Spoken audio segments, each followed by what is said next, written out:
The rain against the window was the first thing I noticed when the call came. A steady, rhythmic tapping that seemed to underscore the gravity of the voice on the other end of the line. It was Julian's assistant, Sarah, her usual composure fractured by a tremor I had never heard before. She told me he was in the hospital, that it was serious, and that everyone else had gone. Everyone else. The phrase hung in the air of my quiet apartment, settling like dust on a surface I thought I had wiped clean years ago. I am 44 years old, and I have spent the better part of the last decade building a life that is quiet, controlled, and entirely my own. I am a consultant for architectural firms, a job that requires precision, patience, and the ability to see the structural integrity of a building before a single brick is laid. I apply the same logic to my life. I do not rush into crumbling structures. I do not invest in foundations that I know are weak. And yet, when Sarah gave me the name of the hospital, I found myself reaching for my coat before I had even processed the decision to move. Julian Thorne was not a man who elicited sympathy easily. He was a billionaire in the truest sense of the word, a figure who occupied space in the news cycles not because of scandal, but because of sheer magnitude. His real estate developments shaped the skyline of the city, his investments dictated the flow of capital, and his presence in a room changed the atmospheric pressure. 10 years ago, I had been part of that room. I had been younger, softer, convinced that love was a force that could smooth over any jagged edge. I was an artist then, or I tried to be. I painted large, abstract canvases that I hoped would speak to something universal, but Julian had looked at them with a cold, analytical eye that still burns in my memory. He had told me that art was a hobby for people who could afford to lose money, not a career for a woman who needed stability. He had mocked my ambition, not with laughter, but with a dismissive precision that cut deeper than any insult. He had told me to grow up, to get a real job, to stop pretending that creativity could pay the rent in a world built on concrete and steel. He had pushed me away with words that were designed to sting, and they had worked. I had left not because I stopped loving him, but because I needed to survive his contempt. I had taken his advice, ironically. I had gotten the real job.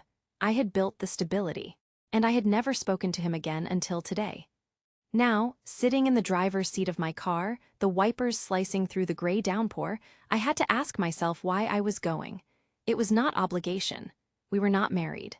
We were not even friends.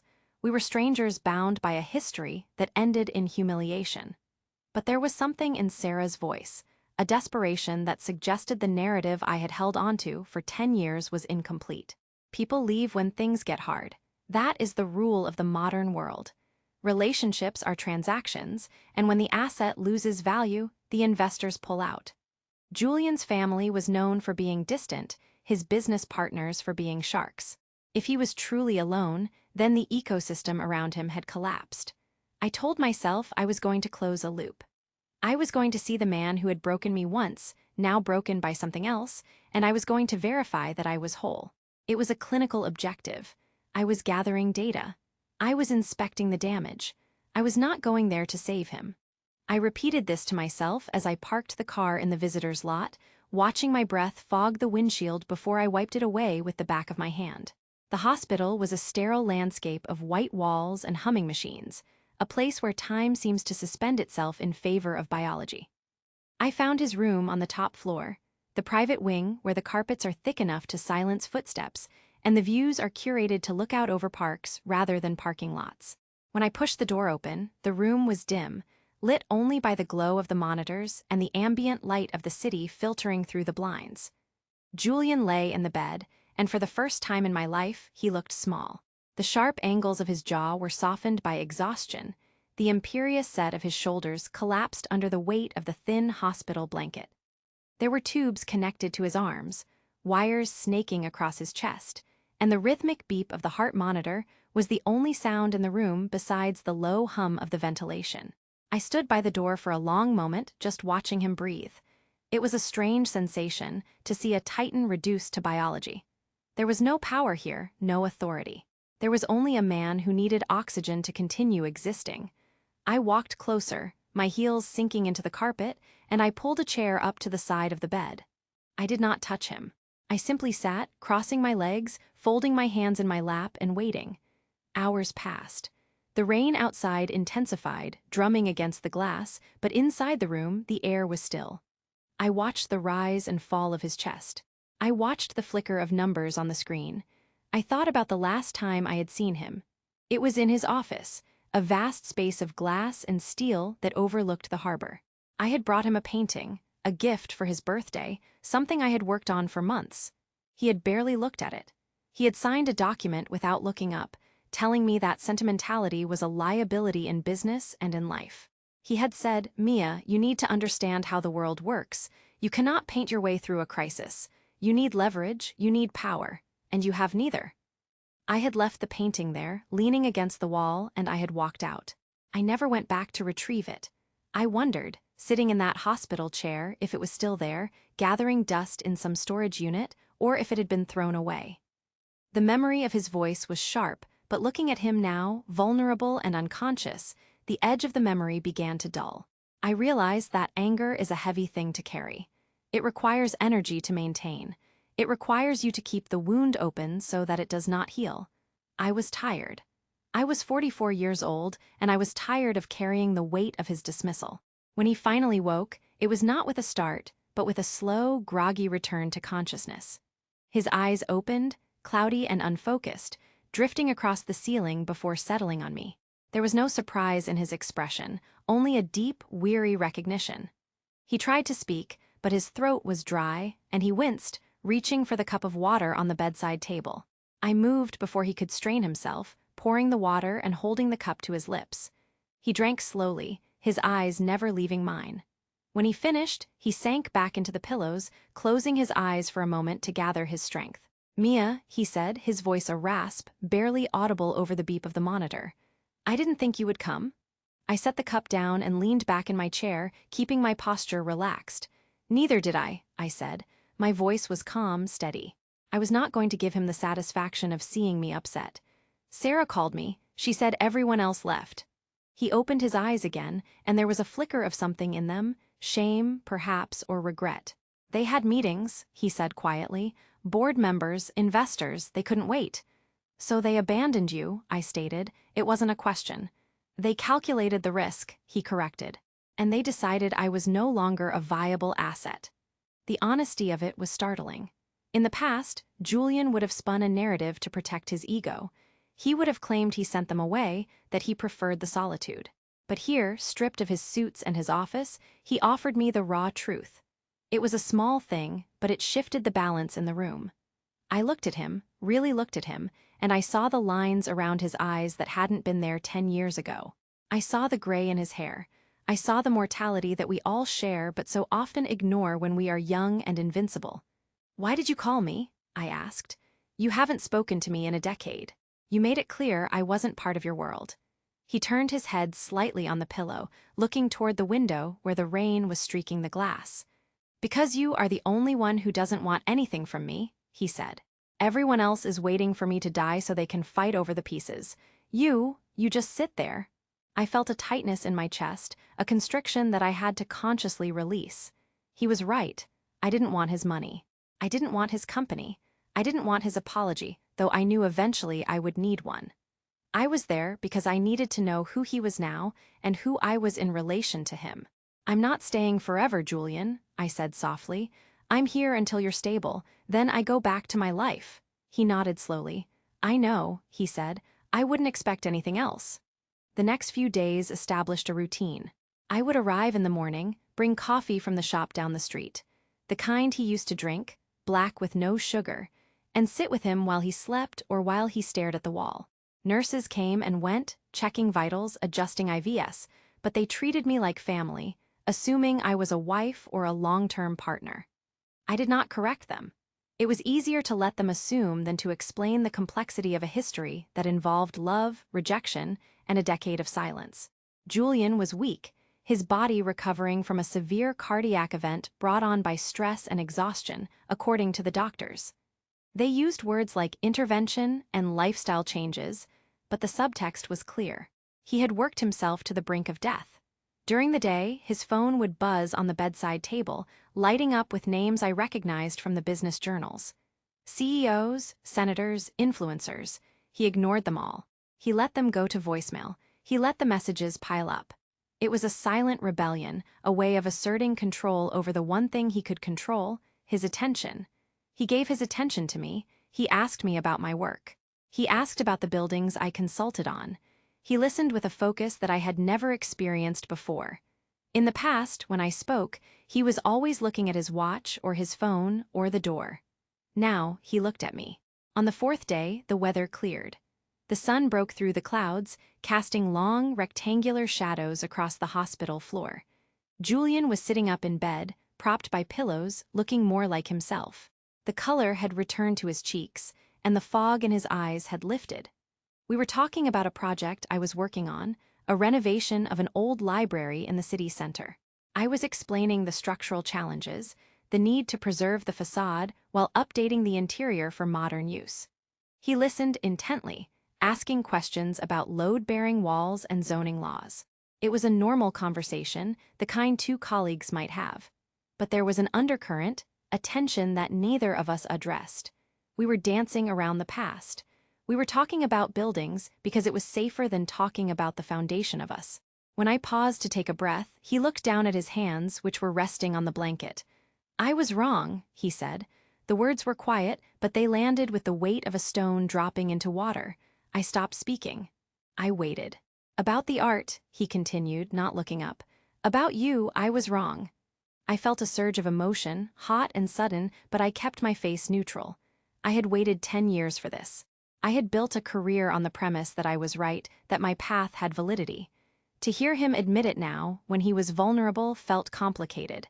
Was this guilt speaking? Was this the medication? Or was this the truth? "Why?" I asked.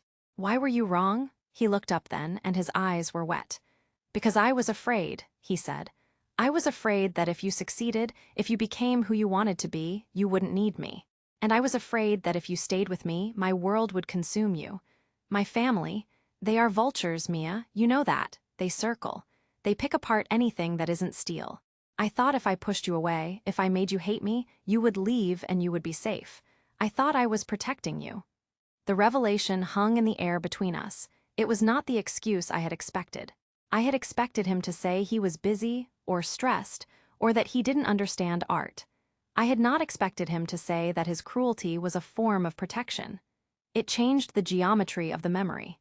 It didn't erase the pain, but it shifted the source of it. The pain wasn't that he didn't believe in me. The pain was that he believed in me enough to know I could survive without him, and he loved me enough to let me go. I stood up and walked to the window. I needed to move. I needed to process this new data. For 10 years, I had operated under the assumption that I was not enough, that my dreams were frivolous, that I was a child playing at being a woman.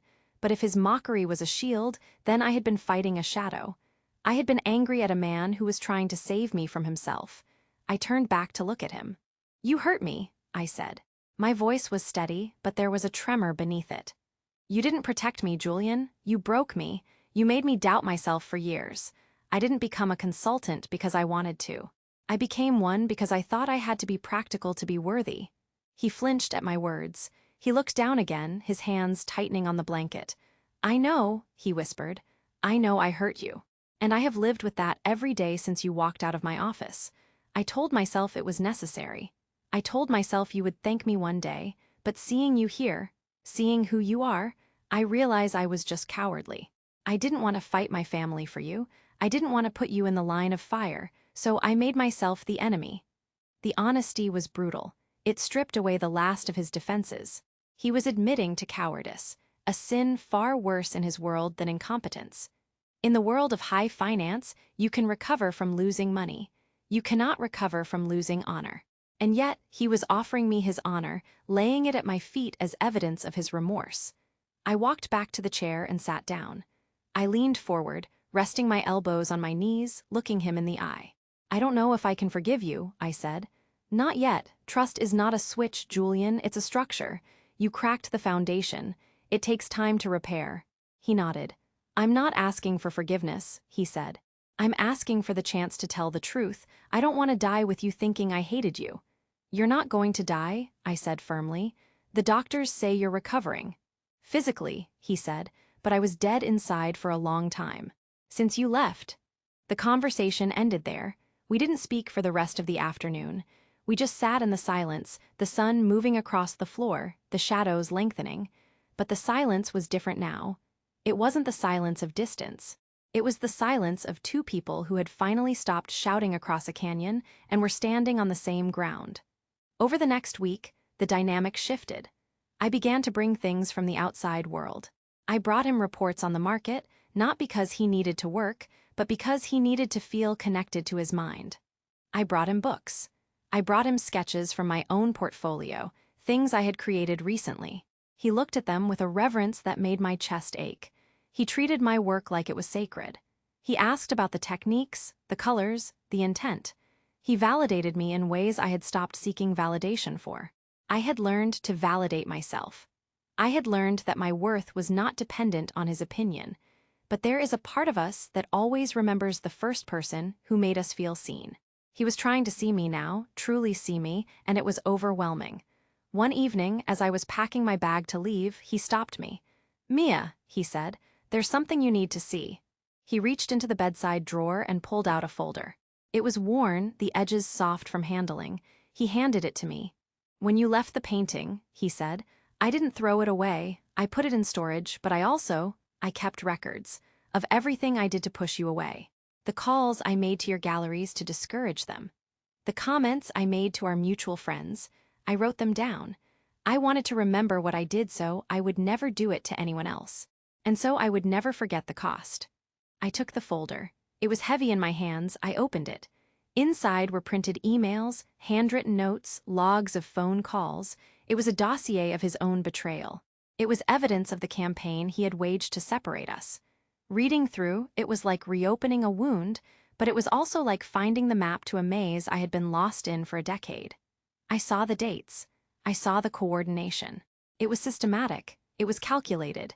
And at the back of the folder there was a letter. It was addressed to me, dated 5 years ago. I opened it. The handwriting was his, sharp and angular. "Mia," it read. "I heard you got the contract for the museum project. I knew you would. I am proud of you. I wish I could tell you. But if I tell you, they will come for you. Stay strong. Stay away from me.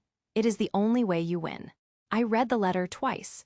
Then I closed the folder and looked at him. He was watching me, his expression unreadable. "Why show me this?" I asked. "Because I'm tired of hiding," he said. "I'm tired of being the villain in your story. I want you to know that even when I was pushing you away, I was watching you rise. I was cheering for you in the dark." This was the turning point, the climax of the misunderstanding. For 10 years, I had thought I was alone in my struggle. I had thought my success was a rebellion against him. But in truth, he had been the secret audience to my triumphs. He had been the silent witness. It complicated everything. It made the anger harder to hold on to, because it was mixed with a strange, tragic form of love. He had sacrificed his relationship with me to ensure my safety from his own world. It was a flawed logic, a patriarchal instinct to protect by controlling, but the intent was not malice. It was fear. And fear is something I understand. I am 44 years old. I know what it is to be afraid of losing what you have built. I know what it is to build walls to keep people out. He had built walls to keep me safe. I had built walls to keep him out. We were the same. I closed the folder and placed it on the table. "Thank you for showing me," I said. "It doesn't fix the past, but it helps me understand it." He let out a breath, a long exhale that seemed to release years of tension. "That's all I ask," he said. "Understanding." The following days were about reconstruction. Not of the relationship. We were not jumping back into romance. That would be foolish. We were too old, too scarred for that. We were building a new structure on the old foundation. We were establishing boundaries. We were learning how to communicate without the armor. I started staying later at the hospital. I brought dinner sometimes, sitting on the edge of the bed while he ate.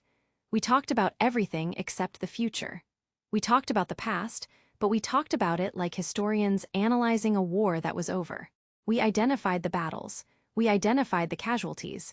We acknowledged the losses. And slowly, the bitterness began to drain out of the room. I noticed that I stopped checking my watch. I stopped looking for the exit. I started looking forward to the drive to the hospital. I started looking forward to the sound of his voice. It was a dangerous feeling. I knew it. I knew that getting close to him again opened me up to the possibility of pain. But I also knew that avoiding pain meant avoiding life, and I was done hiding. When he was finally discharged, the weather had turned warm. Spring was arriving in the city, the trees budding, the air losing its chill. I drove him home. His house was a mansion in the hills, a place I had never been invited to during our relationship. It was vast, impersonal, filled with art that looked like investments rather than passions. He walked through the rooms with a cane, moving slowly. He looked around as if seeing it for the first time. "It's too big," he said. "It always was." "You can sell it," I suggested. "Downsize." He looked at me. "Maybe," he said, "but not yet. I need to remember what I almost lost. I need to remember why I'm changing." I helped him settle into the living room, arranging pillows, making sure his medication was on the table. I was acting like a partner, but I reminded myself I was a friend. A caretaker. There was a line and I was standing right on it. "I have to go," I said, picking up my keys. "I have work tomorrow." He nodded. "Thank you, Mia, for everything." I walked to the door, but I stopped with my hand on the knob. I turned back. "Julian," I said, "don't push me away again. If you're afraid, tell me. Don't mock me. Don't hide, just tell me." He looked at me, and for the first time, I saw a smile that reached his eyes. It was small, fragile, but it was real. "I promise," he said, "no more walls." The weeks that followed were an exercise in patience. He recovered physically, but the emotional recovery was slower. He stepped back from the day-to-day operations of his company. He appointed a CEO to run things while he remained chairman. He started attending therapy. He started calling me not when he was sick, but when he was well. He called to tell me about a book he read. He called to ask how my day was. He called just to hear my voice. I let him. I didn't pull away. I didn't play games. I answered when I could. I told him when I was busy. I established a rhythm that worked for me. I was not waiting for him. I was living my life, and he was invited to be part of it if he respected the terms. This was the new dynamic. Equality. Not the equality of money or power, but the equality of emotional labor. We both put in the work. We both respected the boundaries. One evening, about 2 months after he left the hospital, he invited me to dinner. Not at a restaurant, but at his home. He had hired a chef, but he had set the table himself. He had moved the furniture to make the room feel smaller, more intimate. He had taken down some of the impersonal art and replaced it with photographs. I walked in and stopped. On the wall, in a place of honor, was the painting I had brought him 10 years ago. It was framed, lit by a spotlight. It looked vibrant against the dark wall. I walked over to it, touching the edge of the frame. "I hung it," he said from behind me. "I wanted you to see it." I turned to look at him. He was wearing a sweater instead of a suit. He looked relaxed. "It belongs to you," I said. "No," he said. "It belongs to us. It's the beginning of the story. I don't want to forget where we started." I looked at the painting, then at him. I saw the hope in his eyes. It was terrifying and beautiful. "I'm not ready to be back together, Julian," I said clearly. "I need more time. I need to know that this isn't just because you were sick. I need to know that you want me when you're strong." He nodded. "I know," he said.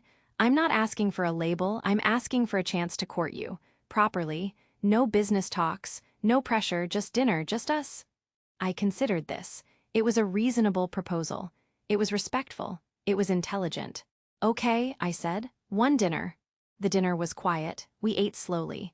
We talked about trivial things, the weather, the traffic, a movie we had both seen. But underneath the triviality, there was a current of connection. We were testing the waters. We were seeing if the chemistry was still there, or if it had burned out years ago. I found that it was there, but it was different. It wasn't the frantic, desperate heat of youth. It was a warm, steady glow.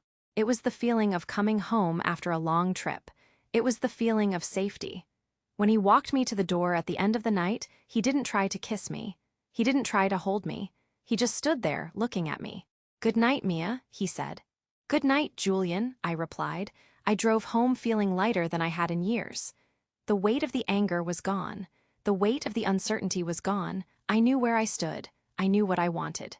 And I knew that I had the power to choose. The resolution did not come all at once. It came in increments.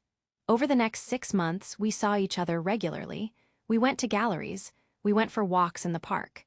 We sat in coffee shops and talked for hours. He learned to listen without interrupting. He learned to apologize without making excuses. I learned to trust without verifying. I learned to accept love without looking for the trap. It was a re-education for both of us. We were learning a new language, the language of partnership, the language of vulnerability. There were moments of friction. Old habits die hard. Sometimes he would retreat into his work. Sometimes I would retreat into my independence. But we talked about it. We didn't let it fester. We addressed the issue before it became a conflict. This was the key, the communication, the willingness to seek clarity instead of assuming the worst. One afternoon, we were sitting on his terrace, looking out over the city. The sun was setting, painting the sky in shades of orange and purple. He took my hand. His hand was warm, steady. "I want to ask you something," he said. I looked at him. "What?" "I want to set up a foundation," he said, "for artists, for people who need support to pursue their creativity. I want to name it after you." I pulled my hand back slightly. "Julian, no," I said. "Don't put my name on it. Put your name on it. This is your redemption, not mine." He shook his head. "It's our redemption," he said. "You taught me that money is only useful if it serves something meaningful. You taught me that. I want to honor that." I thought about it. I thought about the woman I was 10 years ago, struggling to buy canvas, struggling to pay rent. I thought about the women who were there now, in the same position. "Okay," I said, "but we do it together. I want to be involved. I don't want to be a figurehead." "Agreed," he said. "Partners." The foundation launched in the fall. It was a significant event, covered by the press, but we kept the focus on the artists, not on us. We stood on the stage together, not as a power couple, but as collaborators. When I spoke about the value of creativity. When he spoke about the responsibility of wealth. We complemented each other. We were a team. After the event, we stood in the backstage area, watching the guests mingle. He turned to me. "Are you happy?" he asked. It was a simple question, but it held everything. I looked around at the people we had helped. I looked at the man who had once mocked me and now stood beside me as my equal. I looked at my own life, which I had built with my own hands. "Yes," I said, "I am happy." He smiled. "Me too." The story of us is not a fairy tale. There was no magic wand. There was no instant fix. There was sickness and there was health. There was betrayal and there was forgiveness. There was distance and there was return. It was a human story. It was a story about two people who made mistakes and chose to learn from them. It was a story about the courage it takes to be vulnerable. It was a story about the intelligence it takes to love wisely. I often think about that day in the hospital when I decided to get in the car and drive through the rain. I think about the version of me that was angry and guarded. I wonder what she would say if she could see me now. I think she would be surprised. She would think I was weak for coming back. But I know now that staying is not weakness. Leaving was necessary then. Staying is necessary now. It is not about dependency. It is about choice. I choose him, not because I need him, but because I want him. And he chooses me, not because he owns me, but because he respects me. There is a peace in that, a deep, resonant peace. It is the peace of knowing that the truth has been spoken. It is the peace of knowing that the walls are down. It is the peace of knowing that love is not a transaction. It is an investment. It requires capital. It requires time. It requires risk. But the return is worth it. The return is a life shared. The return is a hand to hold when the rain comes. The return is knowing that when you are sick or tired or afraid, you are not alone. I look at Julian now and I see the man he was and the man he is. I see the scars. I see the growth. And I love him for all of it. I love him for the mockery because it made me strong. I love him for the apology because it made him humble. I love him for the truth because it set us free. We are not the same people we were 10 years ago. We are better. We are wiser. We are more aware. We know that life is fragile. We know that time is short. We know that pride is expensive, so we do not waste it. We spend our time on what matters. We spend our energy on what lasts. We spend our love on each other. And when the rain taps against the window now, it does not sound like a warning. It sounds like music. It sounds like a rhythm we can dance to. It sounds like life continuing. I am 44 years old. I have a career I love. I have a home I built. And I have a partner who sees me. This is the resolution. This is the happy ending. Not because everything is perfect, but because everything is real. And in a world of illusions, reality is the greatest gift of all. I remember the day he asked me to move in with him. It was not a grand gesture. We were in the kitchen, making coffee. He looked at me over the rim of his mug. "The guest room is empty," he said. "It could be your studio," I smiled. "I have a studio," I said. "I know," he said, "but this one is closer to me." I thought about it. I thought about my apartment, which was quiet and safe. I thought about his house, which was large and full of history. I thought about the commute. I thought about the mornings. "Okay," I said, "but I keep my lease just in case." He laughed. "Deal," he said. "Just in case." It was a small compromise, but it meant everything. It meant I was keeping my independence even as I built a shared life. It meant we respected each other's need for safety. It was the perfect metaphor for us. Together, but separate. Connected, but free. The healing process is ongoing. There are days when the old fears surface. There are days when I wonder if I am making a mistake. There are days when he withdraws into his work and I feel the distance creeping back. But we have tools now, we have the language, we have the trust. We talk about it, we name the fear, we disarm it. We do not let it win. This is the work of love. It is not passive, it is active. It is a verb. It is something you do every day. You choose it every day. And every day I choose him, I feel stronger. Every day he chooses me, I feel seen. It is a cycle of reinforcement. It is a positive feedback loop. It is building something that can withstand the storm. I think about the women who will read this or hear this. I think about the ones who are standing in the rain, deciding whether to get in the car. I want them to know that it is okay to leave. It is okay to stay. It is okay to demand the truth. It is okay to wait for the apology. It is okay to prioritize your own stability. Love should not cost you yourself. Love should not cost you your voice. Love should amplify you. It should make you louder. It should make you brighter. If it makes you smaller, it is not love. It is possession. And you deserve more than possession.